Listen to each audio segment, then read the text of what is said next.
Hello everyone, welcome to my channel study with only UP PCS. कर रहे हैं हम सभी तैयारी यूपी ट्रिपल एससी पीईटी 2022 की। इसमें हम लोग सॉल्व कर रहे हैं मॉडल पेपर में आज हम लोगों ने लिया है हिस्ट्री का टॉपिक 2, जिसका हमारा टॉपिक है वैदिक काल। तो फ्रेंड, बुक के थ्रू या फिर अन्य सोर्सों के थ्रू आप सबने पूरा सिलेबस को टॉपिक वाइज कवर कर लिया है। अब बचता है लास्ट का वन मंथ, जो कि पूरा होता है प्रैक्टिस सेशन का। तो प्रैक्टिस सेशन में आज हम प्रैक्टिस सेशन एक ऐसा सेशन होता है जिसमें हम अपने प्लस पॉइंट और माइनस पॉइंट को जानते हैं। प्लस पॉइंट हमारा क्या होता है, जो हमें मोटिवेट करता है कि कौन सा एरिया हमारा स्ट्रॉन्ग पॉइंट है और कौन सा एरिया हमारा सबसे कमज़ोर है और उस पर कितना फोकस करना है। तो मॉडल पेपर के थ्रू हम लोग ये सॉल्व करते हैं। फ्रेंड, ये काफ़ी सेलेक्टिव मॉडल प्रश्न हैं जिन्हें आप सॉल्व करके ये अनुमान लगा सकते हैं कि आप कितना स्कोर कर रहे हैं इस पूरे प्रश्नों में। तो आइए हम लोग ये टॉपिक स्टार्ट करते हैं। फ्रेंड, हमारे चैनल को आप लाइक करें, शेयर करें और जो भी सुझाव हो उसे कमेंट के थ्रू हमें बताएं, ताकि हम जो है उसमें कमियों को दूर करके आपके लिए अच्छे कंटेंट ला सकें और आपकी शिक्षा में थोड़ा सा योगदान दे सकें। तो आइए स्टार्ट करते हैं हम अपने प्रैक्टिस सेट को, वैदिक काल को। तो हमारा फर्स्ट क्वेश्चन बनता है, आर्य शब्द इंगित करता है, आर्य शब्द रिलेटेड है किससे? तो आर्य शब्द का मतलब होता है, शाब्दिक अर्थ होता है श्रेष्ठ जन। यह संस्कृत शब्द का हिंदी रूपांतरण है जिसका अर्थ होता है श्रेष्ठ।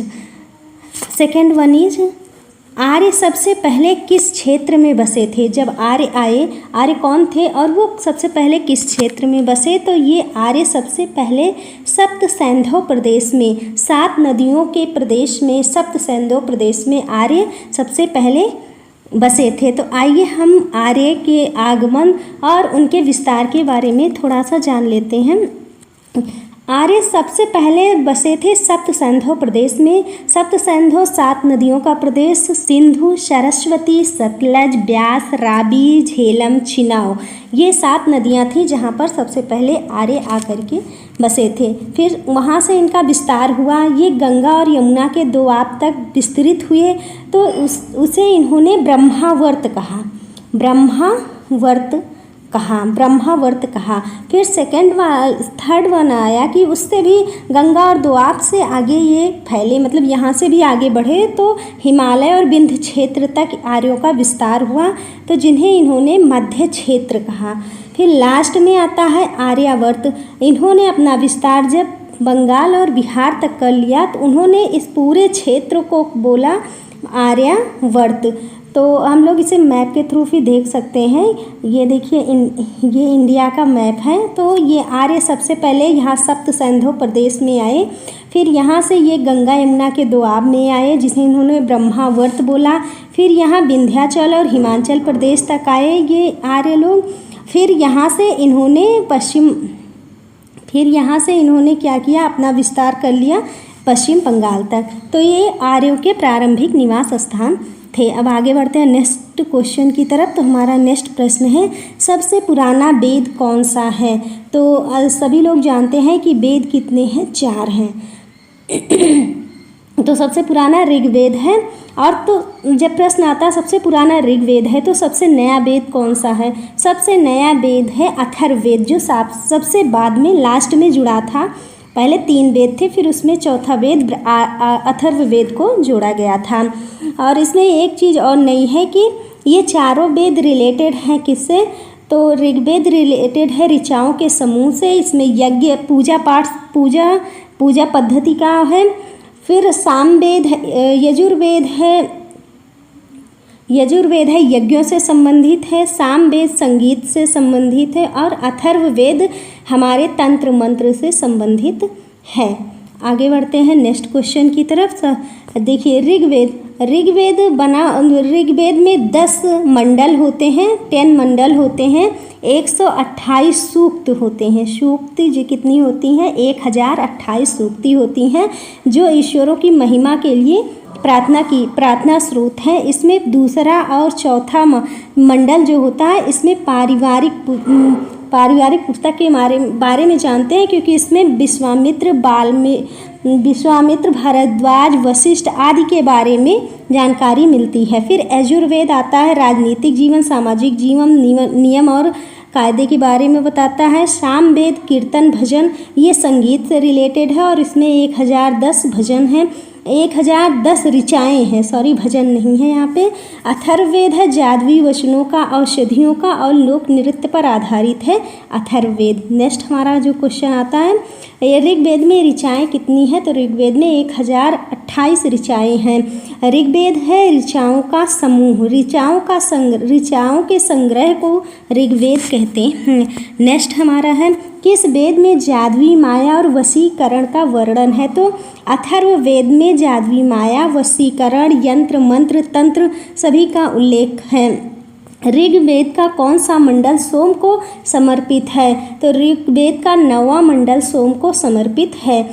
तो ऋग्वेद में कितने, ऋग्वेद में 10 मंडल हैं, कुल 10 मंडल हैं, जिसमें से 9वां मंडल सोम को समर्पित है। फिर आता है नेक्स्ट क्वेश्चन, यज्ञ संबंधी विधानों का पता कहाँ से चलता है? तो यजुर्वेद में यज्ञ संबंधी ज्ञान मिलता है।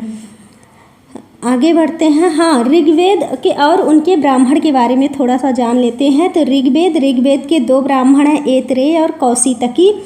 यजुर्वेद के तैत्तिरीय और शतपथ ब्राह्मण है। सामवेद में 25 तांड्य, 25 जैमिनी ब्राह्मण हैं। अथर्ववेद का गोपद ब्राह्मण है। ये सुमेलित करने के लिए हमारे प्रश्न पत्रों में आता है। जब एग्जाम में क्वेश्चन कुछ थोड़ा सा टफ होता है या इसका लेवल अलग होता है। इसके उपवेद है आयुर्वेद, धनुर्वेद, गंधर्ववेद और शिलावेद। तो इस तरह से इनके शिल्पवेद, इस तरह से इनके ये ब्राह्मण हैं। नेक्स्ट क्वेश्चन पर चलते हैं। भारत में किस स्थान की खुदाई से लौह धातु के प्रचलन के प्राचीनतम प्रमाण मिलते हैं? तो ये उत्तर प्रदेश के अतरंजी खेड़ा से मिलते हैं। नेक्स्ट क्वेश्चन है, उपनिषद पुस्तकें हैं। उपनिषद पुस्तकें आधारित हैं दर्शन पर लिखी गई हैं उपनिषद पुस्तकें। फिर उपनिषद पुस्तकों का मुख्य विषय क्या है? तो मुख्य विषय है दर्शन। फिर नेक्स्ट क्वेश्चन की तरफ चलते हैं। नेक्स्ट क्वेश्चन है, किस वैदिक साहित्य में मोक्ष की चर्चा हुई है? तो मोक्ष की चर्चा हुई है उपनिषदों में। कहाँ चर्चा हुई है मोक्ष की? तो सबसे पहले उपनिषदों में हुई है। आध्यात्मिक ज्ञान के विषय में नचिकेता यम का संवाद किस उपनिषद से प्राप्त होता है? तो ये काठोपनिषद से प्राप्त होता है। नेक्स्ट वन इज, आरंभिक वैदिक साहित्य में सर्वाधिक वर्णित नदी कौन सी है? सिंधु नदी है। सबसे ज़्यादा वर्णित जो नदी का सबसे ज़्यादा नाम लिया है, उन्होंने सिंधु नदी का नाम लिया है, क्योंकि आर्य सबसे पहले सिंधु सप्त सिंधु प्रदेश में ही बसे थे। फिर नेक्स्ट हमारा है, किस नदी को नदीतिमा कहा जाता है? तो सरस्वती नदी इनकी पूजनीय नदी थी, इसलिए इन्हें नदीतिमा कहते हैं। गंगा नदी का उल्लेख सिर्फ एक बार आया है, मात्र एक बार आया है गंगा नदी का उल्लेख वैदिक काल में। वैदिक काल में निष्क आभूषण किस अंग का आभूषण है? तो ये गले में पहना जाने वाला एक आभूषण है, और ये बना होता है किसका? तो सोने का बना होता है। निष्क बना होता है सोने का। पूर्व वैदिक आर्यों का धर्म मुख्यतः था, तो ये प्रकृति पूजा और यज्ञ से संबंधित था पूर्व वैदिक आर्यों का धर्म। वैदिक काल में आर्यों के जीविकोपार्जन का मुख्य साधन क्या था? तो कृषि, शिकार, व्यापार और शिल्प। तो यहाँ पर कृषि होगा, लेकिन अगर ऑप्शन में पशुपालन है तो वहाँ पर हमारा ऑप्शन बन जाएगा पशुपालन। नेक्स्ट हमारा क्वेश्चन है, ऋग्वैदिक काल में यौ शब्द के किस कृषि उत्पाद के लिए प्रयुक्त होता है? तो यौ प्रयुक्त होता है जौ के लिए। आगे बढ़ते हैं। सर्वाधिक ऋग्वैदिक सूक्त समर्पित हैं, तो सबसे ज़्यादा सूक्त समर्पित हैं वो इंद्र को समर्पित हैं। 250 सूक्त समर्पित हैं। फिर इसके बाद आते हैं हम ऋग्वेद में सर्वाधिक संख्या में मंत्र संबंधित हैं, तो ये अग्नि से संबंधित हैं, क्योंकि यहाँ पर इंद्र ऑप्शन में नहीं है, इसलिए यहाँ पर अग्नि होगा। आगे बढ़ते हैं नेक्स्ट क्वेश्चन की तरफ। हमारा नेक्स्ट क्वेश्चन है, गायत्री मंत्र का सर्वप्रथम उल्लेख किस ग्रंथ में मिलता है? तो गायत्री मंत्र का सर्वप्रथम उल्लेख ऋग्वेद में मिलता है। आगे बढ़ते हैं नेक्स्ट क्वेश्चन में। नेक्स्ट क्वेश्चन हमारा कहता है कि गायत्री मंत्र की रचना किसने की है? तो गुरु विश्वामित्र ने गायत्री मंत्र की रचना की थी। गुरु विश्वामित्र किसके गुरु थे? तो प्रभु श्री रामचंद्र के गुरु थे गुरु विश्वामित्र। इन्होंने की थी रचना गायत्री मंत्र की। नेक्स्ट क्वेश्चन हमारा है, सत्यमेव जयते किस उपनिषद से लिया गया है? तो सत्यमेव जयते लिया गया है मुंडको उपनिषद से। यह हमारा आदर्श वाक्य है, भारत का आदर्श वाक्य है सत्यमेव जयते, अर्थात सत्य की हमेशा विजय होती है। ऋग्वेद की मूल लिपि क्या थी? तो मूल लिपि इसकी थी ब्राह्मी लिपि। और भाषा क्या थी? लिपि थी ब्राह्मी, भाषा थी संस्कृत, भाषा थी संस्कृत। और इसके आगे नेक्स्ट क्वेश्चन पर चलते हैं। ऋग्वैदिक काल में किस जानवर को अघन्या माना जाता था? तो गाय ऋग्वैदिक काल में अघन्या माना जाता था गाय को। आगे बढ़ते हैं नेक्स्ट क्वेश्चन की तरफ। ऋग्वेद में युद्ध का देवता माना जाता था, तो युद्ध का देवता मानते थे हम इंद्र को युद्ध का देवता माना जाता था। नेक्स्ट क्वेश्चन, किस काल में जाति की अवधारणा स्पष्ट रूप से उद्घृत हुई थी? तो जाति की जो स्पष्ट रूप से अवधारणा उद्घृत हुई थी वो धर्मशास्त्र के समय में हुई थी। लेकिन वर्ण व्यवस्था की शुरुआत कब हुई थी? वर्ण व्यवस्था, तो ये वर्ण व्यवस्था की शुरुआत हुई थी ऋग्वैदिक काल के पुरुष सूक्त में चारों वर्णों का उल्लेख मिलता है। आगे बढ़ते हैं नेक्स्ट क्वेश्चन की तरफ। किस ग्रंथ में वर्ण व्यवस्था का स्पष्ट उल्लेख मिलता है? तो ये मिलता है ऋग्वेद में। ऋग्वेद के पुरुष सूक्त में मिलता है, पुरुष सूक्त में मिलता है ये वर्ण व्यवस्था का उल्लेख। नेक्स्ट क्वेश्चन में आते हैं। ऋग्वेद में रीति का अर्थ क्या होता है? ऋग्वेद में रीति का अर्थ प्रकृति एवं नैतिक धर्म से होता है। रीत बराबर होता है प्रकृति एवं नैतिक धर्म। आगे बढ़ते हैं। निम्न में से किसने आर्यों का आदिदेश के बारे में लिखा था? तो किसने आर्यों के बारे में लिखा था आदिदेश के? तो ये थे बाल गंगाधर तिलक। बाल गंगाधर तिलक ने लिखा था आर्यों के बारे में।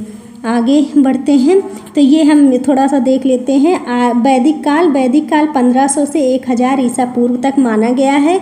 आर्यों का मूल स्थान मध्य एशिया यानी कि बैक्ट्रिया को माना गया है। और सर्वमान्य मत जो है मैक्स मूलर का है। भारतीय शास्त्रियों में बाल गंगाधर तिलक के अनुसार आर्य उत्तरी ध्रुव से आए हुए थे। इस तरह से ये वैदिक काल की जानकारी है। फिर जिस ग्रंथ में पुरुष मेघ का उल्लेख हुआ है वह कौन सा ग्रंथ है? तो वह शतपथ ब्राह्मण है। शतपथ ब्राह्मण में पुरुष मेघ का उल्लेख हुआ है। उत्तर वैदिक काल में निम्न में से किन को आर्य संस्कृति का धुर समझा जाता था? उत्तर वैदिक काल में आर्य संस्कृत का धुर समझा जाता था। अंग और मगध राज्य को समझा जाता था। ये प्राकृत भाषा बोलते थे और आर्य संस्कृति के प्रभाव से बाहर थे। मतलब ये जो है आर्य संस्कृत के विरोधी थे, अंग और मगध। नेक्स्ट क्वेश्चन की तरफ चलते हैं। नेक्स्ट क्वेश्चन है, गोत्र शब्द का सबसे पहले उल्लेख कहाँ पर मिलता है? गोत्र शब्द का सबसे पहले उल्लेख ऋग्वेद में मिलता है। आगे बढ़ते हैं। नेक्स्ट क्वेश्चन, आर्यों की सामाजिक स्थिति क्या थी? काफ़ी सरल थी। ये गोत्र प्रणाली थी। ऋग्वैदिक काल में पितृसत्तात्मक समाज था। महिलाओं की सम्मानजनक स्थिति थी और इसमें विदुषी महिलाएं थीं।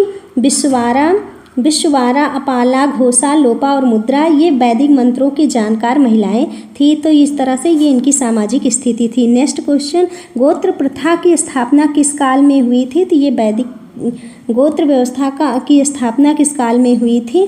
तो ये जो थी वैदिक काल में हुई थी। फिर नेक्स्ट क्वेश्चन की तरफ चलते हैं। ऋग्वेद में जनता निम्न में से मुख्यतः किस में विश्वास करती थी? बलि और कर्मकांडों में विश्वास करती थी जनता ऋग्वेद की।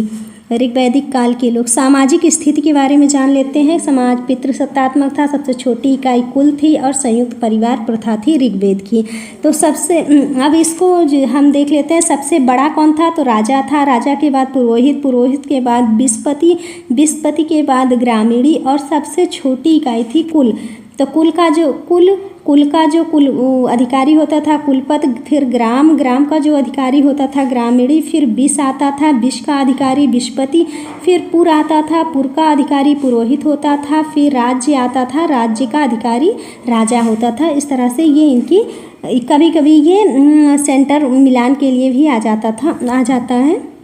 इसको आप देख लीजिएगा। नेक्स्ट क्वेश्चन है, प्रसिद्ध 10 राजाओं के युद्ध किस नदी के तट पर लड़े गए थे? तो ये परुशुड़ी नदी के तट पर, रावी नदी के तट पर 10 राजाओं के युद्ध लड़े गए थे। ये पंचजन और आर्य और अनार्य के बीच का युद्ध था। नेक्स्ट क्वेश्चन क्या है? नेक्स्ट वन इज, उस जनजाति का नाम बताइए जो ऋग वैदिक आर्यों के पंचजन से संबंधित नहीं थी। थोड़ा सा प्रिंटिंग मिस्टेक है, फिर भी इसे कवर करते हैं।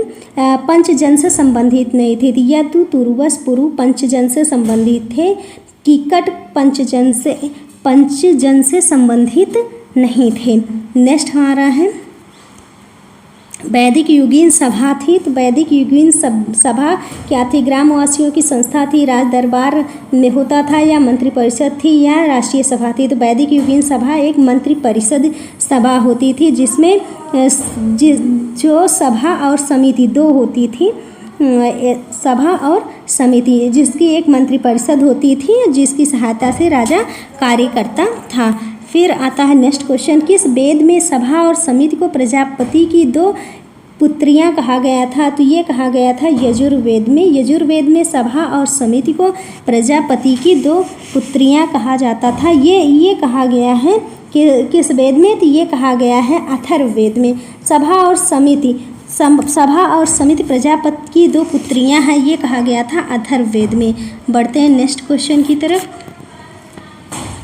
आयुर्वेद अर्थात जीवन के विज्ञान का उल्लेख सर्वप्रथम किस वेद में मिलता है? तो ये मिलता है अथर्ववेद में। आयुर्वेद और जीवन का उल्लेख मिलता है सबसे पहले अथर्ववेद में। फिर आता है हमारा नेक्स्ट क्वेश्चन। नेक्स्ट क्वेश्चन में ये सारी चीज़ें हैं कि नदियां हैं और उनके वैदिक नाम दे दिए जाते हैं, या तो उनका मिलान करने के लिए बोल दिया जाता है, या तो बोला जाता है कि इसमें से कौन सा गलत है। तो आइए हम नदियां देख लेते हैं जिनका वैदिक नाम, फिर आधुनिक नाम। वैदिक नाम परुशुड़ी, रावी नदी, शतुद्री सतलज नदी, अस्किनी चेनाब नदी, बितास्ता झेलम नदी, बिपाशा ब्यास नदी, गोमती गोमल, कुंभा या कुरुम काबुल, सदा नीरास गंडक नदी को कहते थे, कुमु कुर्रम को कहते थे, और सिंधु नदी को कहते थे इंडस नदी को। जिनमें से ये 5 नाम काफ़ी इम्पोर्टेंट हैं, ये ज़्यादातर एग्जाम में पूछे जाते हैं ब्यास तक। ठीक है। फिर नेक्स्ट हमारा आता है वेद और उनका पाठ करने वाले को क्या कहते हैं? तो ये भी मिलान के लिए ही आता है। तो ऋग्वेद में आता है ऋग्वेद का पाठ करने वाला होत्री, सामवेद का पाठ करने वाला उद्गाता होता है, यजुर्वेद का अथर्वायु कहते हैं उसे, और अथर्ववेद का ब्राह्मण कहते हैं, ब्राह्मण या ब्रह्म कहते हैं अथर्ववेद के पाठ करने वाले को। तो ऋग्वेद संबंधित है पूजा विधान से, पूजा पाठ से, सामवेद संगीत से, यजुर्वेद यज्ञ और कर्मकांड से, अथर्ववेद संबंधित है तंत्र मंत्र जादू टोना आदि से संबंधित है। नेक्स्ट है कुछ दर्शन और उनके प्रवर्तक के नाम। ये भी मिलान के लिए आ जाते हैं या सही गलत में आते हैं। तो इसमें ये है चारवाक। तो चारवाक दर्शन का प्रस्तावक था चारवाक, योग दर्शन पतंजलि, सांख्य दर्शन कपिल मुनि, न्याय दर्शन गौतम, पूर्व मीमांसा जैमिनी और उत्तर मीमांसा बादरायण, वैशेषिक कणाद या उलूक, ये हैं दर्शन और उनके प्रमुख प्रस्तावक। तो फ्रेंड, इस तरह से हमने पूरा वैदिक काल को कवर किया, प्रैक्टिस किया। अब आप हमें बताएं कि आपके कितने क्वेश्चंस सही हुए हैं इस पूरे प्रैक्टिस सेशन में। फ्रेंड, अगर आपको हमारे कंटेंट अच्छे लगे हों तो आप हमारे चैनल को लाइक करें, शेयर करें और हो सके तो सब्सक्राइब करें। Thank you.